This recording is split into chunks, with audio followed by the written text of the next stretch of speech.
by n squared, by g of n that is, and it basically satisfies the equation. Therefore, I can say that n0 is actually 1 and c is actually 12. Okay?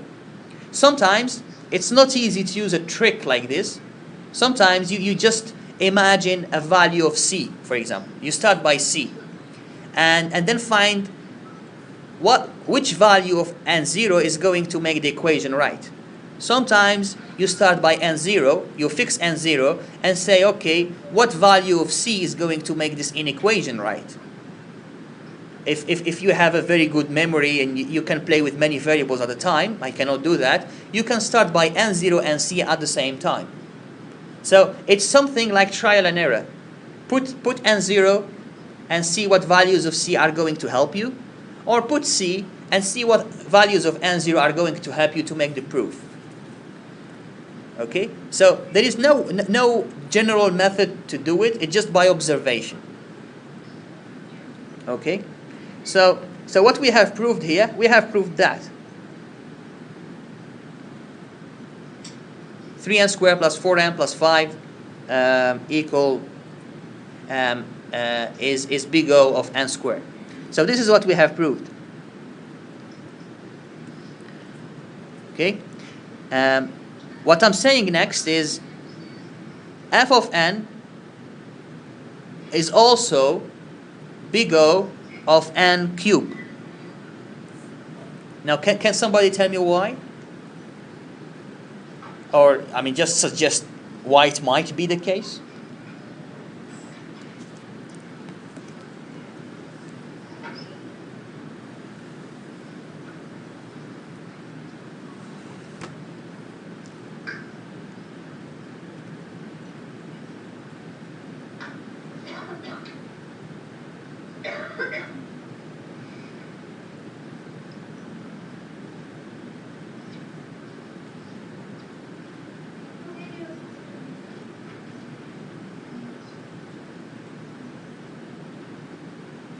Okay, let me go through that then.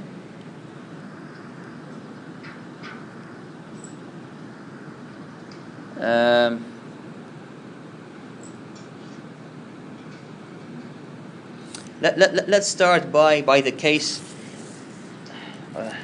Okay, let's look again at the.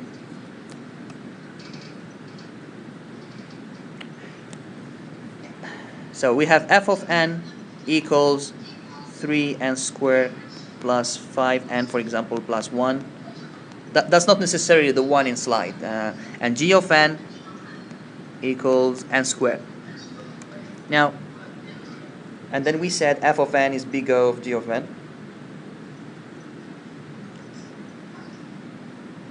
We have proved that f of n is big O of g of n. Right? Okay. So let's imagine a big number n. Let's imagine a big number n. Let's imagine a big number n. Let's imagine a big number n. Let's say n is 1 million. Okay. Let's find the value. Or let's say it's 1 million. Let's find what is the value of that when n is 1 million. That's going to be 3 times 12 plus 5 times 10 to the 6 plus 1. Now, if we try to write this number, okay, this is f of 10 to the 6, and g of 10 to the 6 is 10 to the 12, right? Okay, now let's write f of 10 to the 6 a little bit differently now. I mean, as a whole number, that's going to look like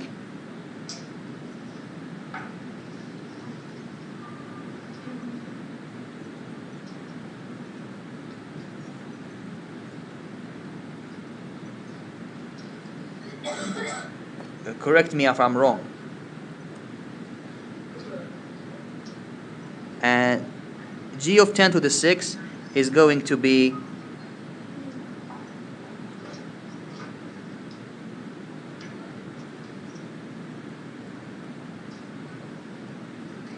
So when n is very large, okay, this is what f, the value of f is, and the value of g is. I mean, as you can see, the parts 5 of n, 5n here, this part 5n, does not really affect it much. I mean, what's the difference between 3 trillions and 5 million and 1 trillion? I mean, this is not much of a difference, because if we try to take the ratio, if we divide this by this, that's going to be almost equal to 3. As if this 5 doesn't exist at all. So these terms here, as we will see later, they don't really matter. Okay? So we're starting to see that the growth of a function is controlled by these terms here. Okay? These terms here also will not make much of a difference, and that's because in terms of asymptotic complexity, 3 or 1 are pretty much the same. This is like saying, when you used to do some calculus, and this is like saying 3 times infinity. I mean, it's infinity, okay? It's nothing, it's not a big deal. So in terms of asymptotic complexity, these are also like, the difference between these two doesn't really matter. If an algorithm gives you that number, another algorithm gives you this number, they are pretty much the same. Okay? Well, when n is very large, these two are equivalent. There is not much of a difference between them. Okay? So this is another way of looking at this equation here. Now, let's see the case where when, let's say f of n again is 3n squared plus 5n plus 1, and g of n is n cubed.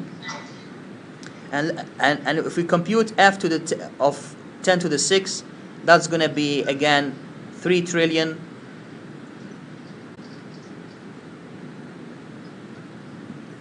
and g to the 10 of the 6 is going to be 10 to what? To 18, right? Okay, that's a huge number. Okay. So do you see why? I mean, if we plot these here, this is n, and this is the number of steps. When n is 10 to the 6, this one is going to be 3, I mean almost 3 times 10 to what? 12.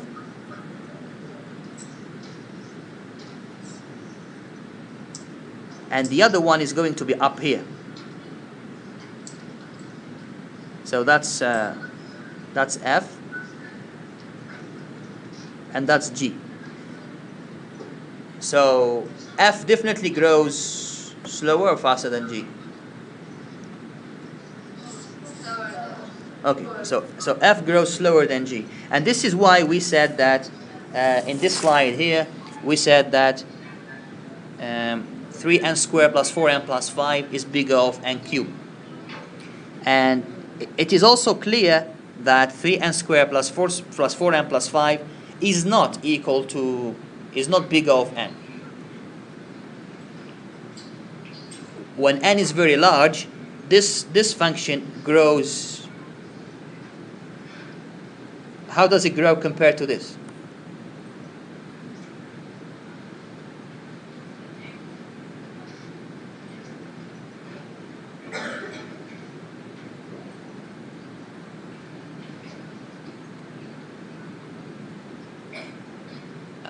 Just imagine a big number and plug it in the equation.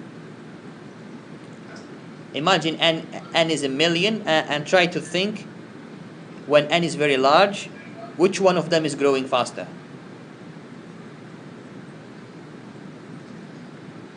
G.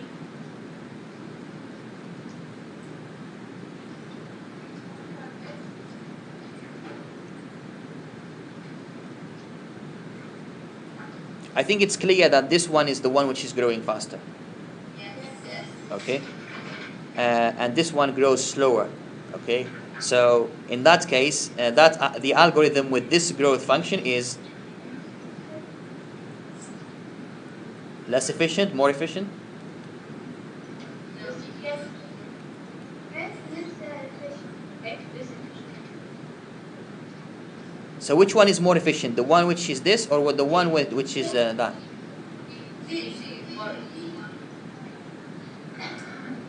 G is more efficient? Okay. Okay, so we have finished with big O. So again, just as a quick summary.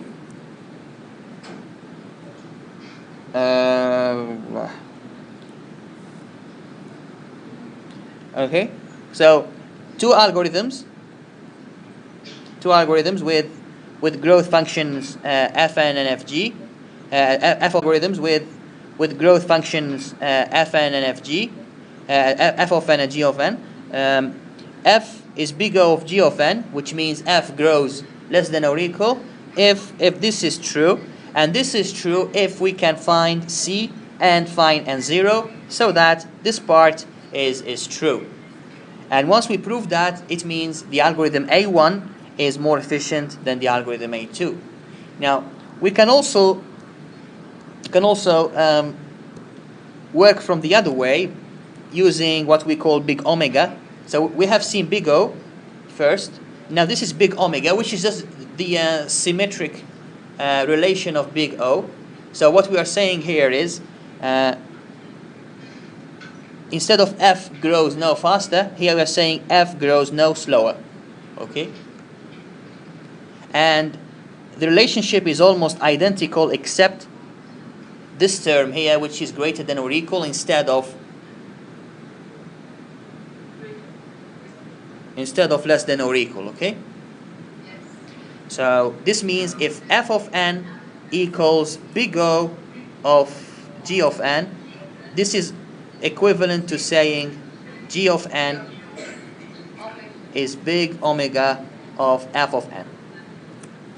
Okay, so these are equivalent. So just two different ways of expressing things, like saying 1 is less than 3, and it's also convenient to say 3 is greater than 1. Okay, so a growth function less than or equal to another growth function, big O. A growth function faster than another growth function, big omega. So by this, we are not going to see another example, but using the same results, this is true. We have seen that previously it's big O of n squared, and now we are saying it's big omega of n squared. Because remember, big O means the growth is less than or equal, and big omega means the growth is greater than or equal. Actually, the growth here is equal to each other, because as we said, the term n squared is what is going to determine the growth, and they both have it. The highest term here is n squared, and the highest term here is n squared. So they have the same growth. So they are actually equal. All right? And that is why they satisfy both less than or equal and greater than or equal.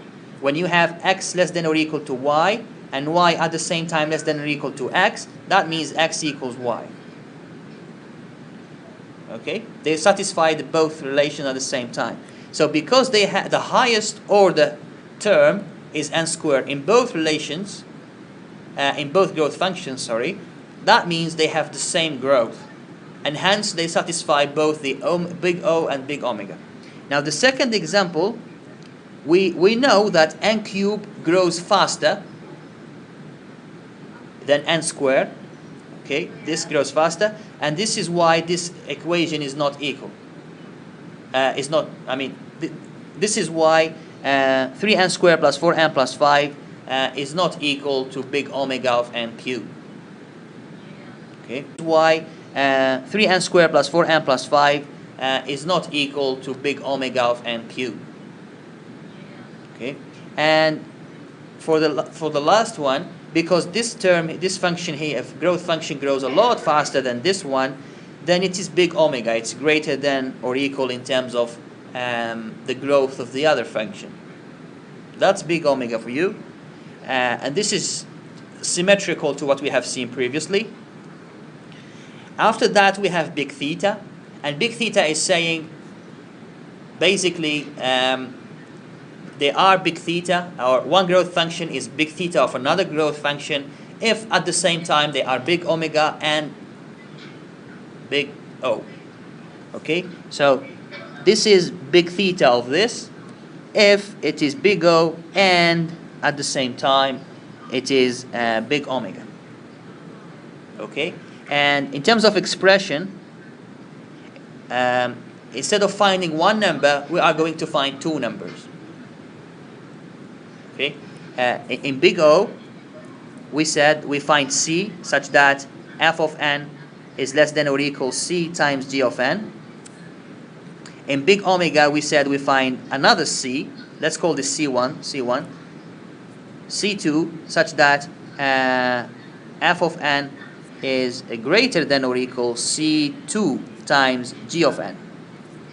Okay, and this is what this is saying here. So we are finding some C1. Okay, C1 times G is less than or equal. Okay, let's call this C2 and let's call this C1. So they resemble the equation. So C1 times G of n is less than or equal f of n. This is this part, and f of n is less than or equal C2 times G of n, which is this part. Okay, so this is just one equation which is representing the fact that big theta is at the same time big O and big omega. Okay, that's what it means. So these two growth functions have the same growth. They are both n squared. This one is not because n squared grows less than n cubed, and this one is also not equal because n squared grows faster than n. So only this one is okay for big theta. Okay, so only this one is okay. I mean all these relationships are true. Okay, this one doesn't equal this. That's true. I mean what I mean is, so only this is equal and this one are not equal. Okay.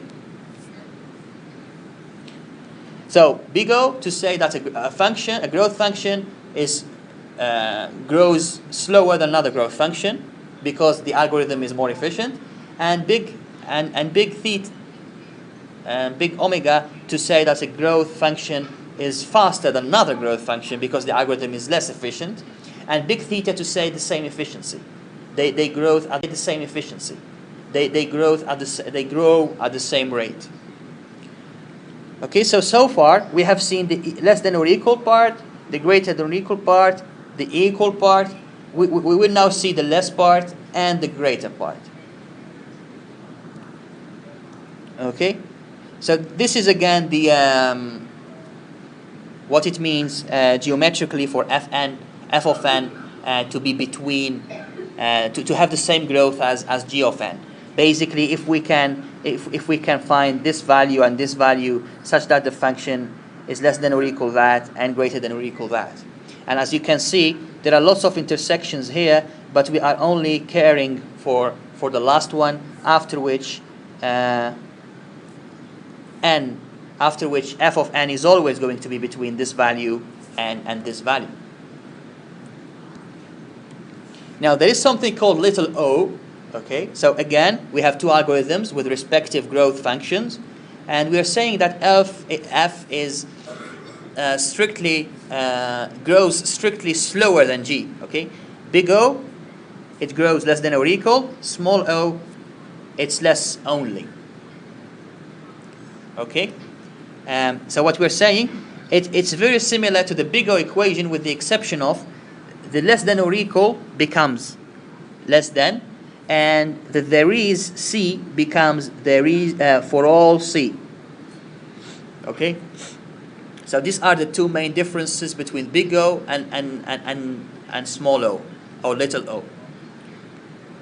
So it's not sufficient to find just one C. We have to prove it for all C. Now, I am not going to ask you to prove that in the exams, okay?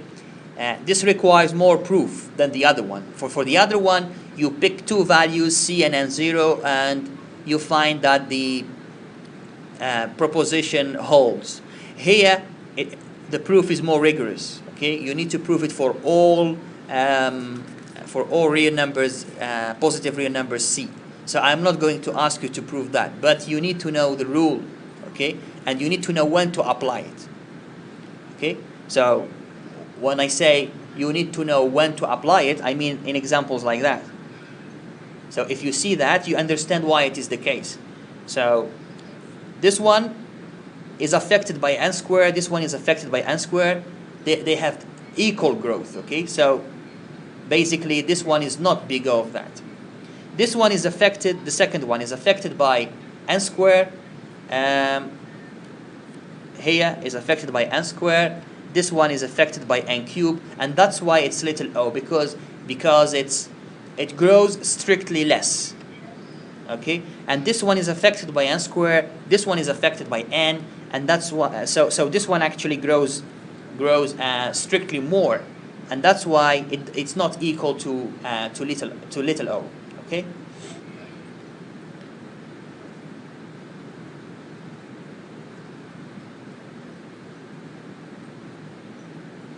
Now, just to check your understanding, if we have 3n squared plus 1 and 2n squared, and I say this one equals to, what kind of operator do you put here?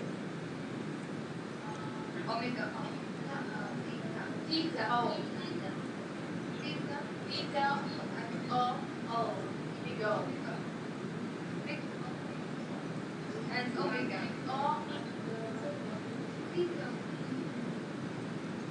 Okay, you can put big theta, you can put big O, and you can put big omega. They're all correct, but which one is better?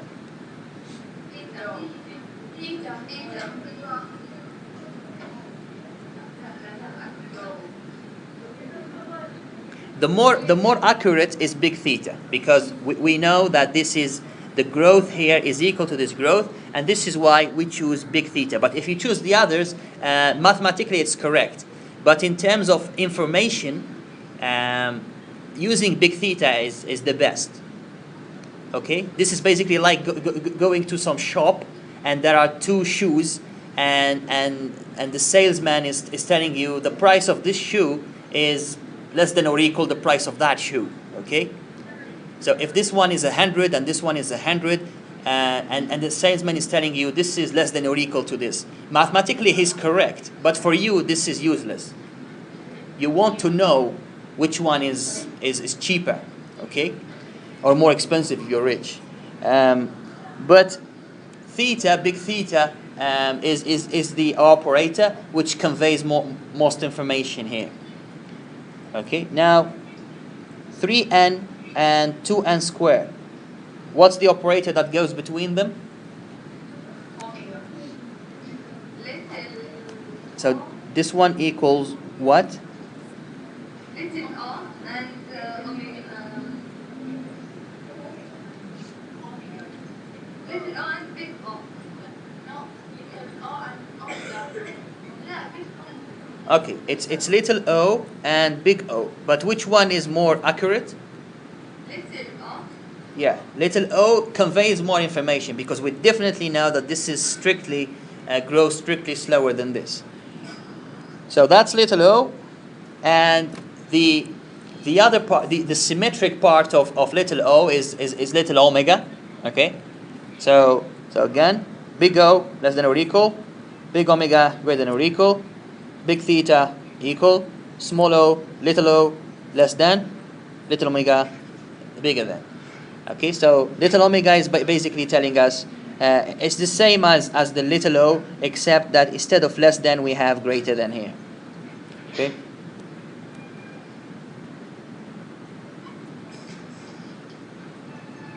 We have the greater than, and this is why. So this is affected by n squared. This is affected by n squared, and that's why this is not growing strictly more than this or faster than this. So it's not equal. This one grows strictly slower than this one, and that's why it's not equal. It's not equal. This one grows strictly slower than this one, and that's why it's not equal to little omega. This one grows strictly faster than n, and that's why it's equal to little omega. So now we have the language that we can use in order to compare different growth function. We can say that a growth function is less than or equal. We can say that a growth function is greater than or equal, equal in terms of growth. Okay, has a less than or equal growth, greater than or equal growth, an equal growth, a smaller growth, a strictly smaller growth, a strictly faster growth.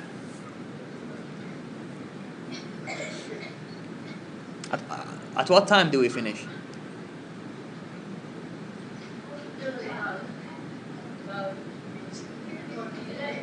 11:40. Okay.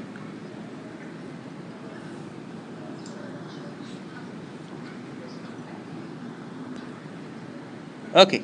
So what I'm saying here. So this is again. This is a summary of what we have discussed. If you have a function that looks like this, it has many terms. This function is of order 4, degree 4. So this function here, we automatically know that it's big O of n to the 4, because this term is the one which is going to affect the growth the most. These terms here are not going to affect the growth as much as this term does, and that's why we ignore them and only look at this term. After we look at this term, we ignore what we call the constant factor. We only care about the highest degree term after we remove the constant factor.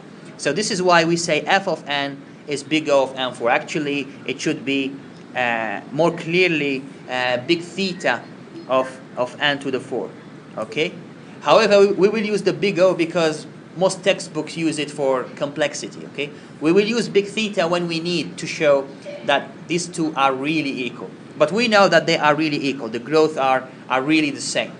Okay. So when you have when you see a complicated okay, when you see something like that, when you see a growth function like this, what you will do is you keep the highest order term. I mean, terms in a polynomial are basically when we say term, this polynomial has 4 terms. Okay, they are separated by plus. Each one of these is called a term. So you remove the lowest order terms, you keep the highest order term, and you remove the constant factor. Okay, and you get n to the power of 4. This is when you do your analysis. But if I ask you to prove, okay, if I say prove, you will use the definitions that we have talked about.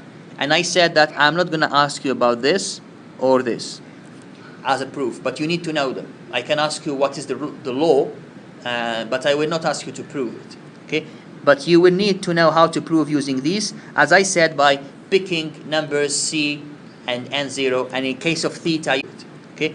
But you will need to know how to prove using these, as I said, by picking numbers c and n0, and in case of theta, you need to pick an extra c. You need c1, c2, and n0.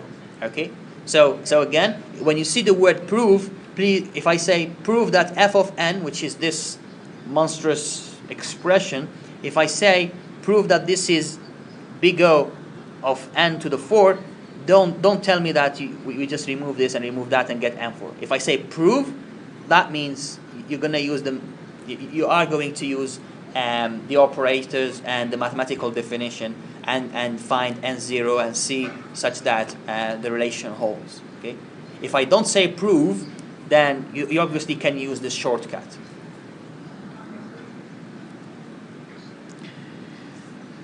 Okay.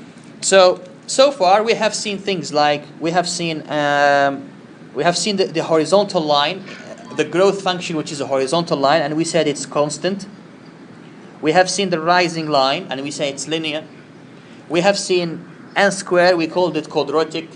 We have seen something like that, like this, which is a more general polynomial. Okay, Um, this here shows you the growth functions which are the most used in the literature, which we will see in the table. So there is the constant one. Okay, let's start by the ones that we know. For example, the linear one, we refer to it as big O of n. So n is linear. So that's what we say. So we say an algorithm is big O of n. This means the algorithm is linear. We say the algorithm is big O of n squared. This means the algorithm is quadratic. The algorithm is big O of 1. It means it's constant. Okay? Okay, big O of 1 doesn't mean it has one step. Okay? Big O of 1, it means it's constant. If you have a program which has x equals blah, okay, x plus plus, y plus plus, z plus plus, and so basically the program does not depend on input, that's big O of 1. It's not big O of 3.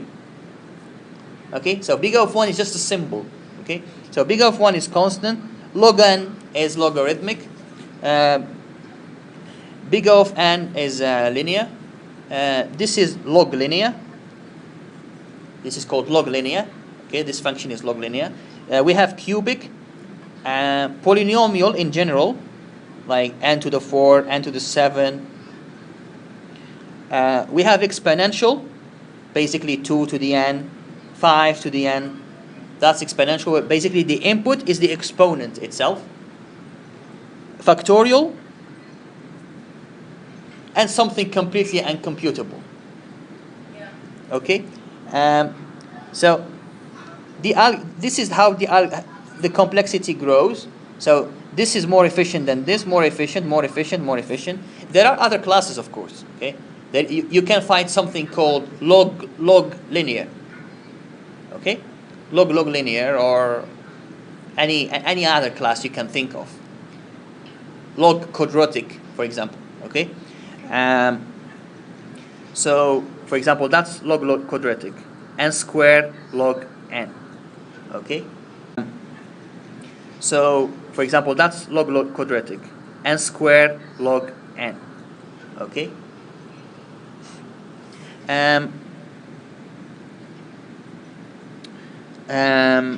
Yeah, I was saying the complexity increases as we go down. So a logarithmic algorithm is better than a linear one, which is better than a log linear, which is better than a quadratic, etc. So this is saying that a factorial is worse than an exponential, which is worse than a cubic, which is worse than a quadratic, which is worse than a log linear, which is worse than a linear, which is worse than a logarithmic, which is worse than a constant. Okay?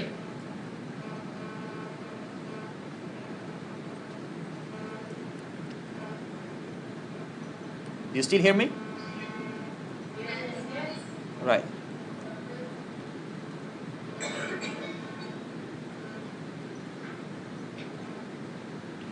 Okay. So these are the complexity classes. Now, why do we want them? Because we want to classify algorithms into these complexity classes.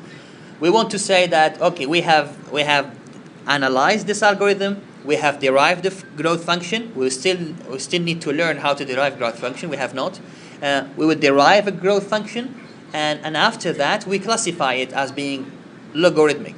So when you talk to other people, I mean from computer scientists, you say, I have implemented an algorithm to solve this problem, to solve this networking problem, or to solve this problem of data mining, or whatever. Okay, a computer science problem, and you solve it. You write a program in Java, in C, whatever.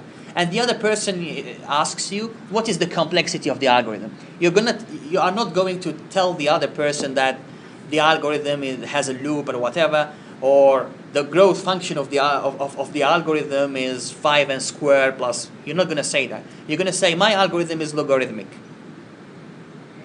Okay, or my algorithm is quadratic. My algorithm is exponential. In this case, the other person will just laugh at you. Okay.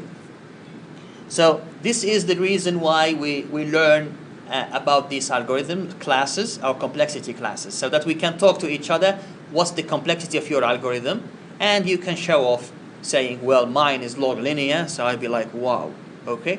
So these are the different algorithm complexities. Now this very, do you see this table, the numbers on the screen, or maybe in your slides? Right. So what this is saying is basically how the number of steps increase with increasing input size for different complexity classes. Okay. So this is n, the input size, and it increases from 10 to 1 billion, and these are different complexity classes. Okay. This one is log linear, quadratic, exponential, factorial. Okay. Now what I'm saying is, what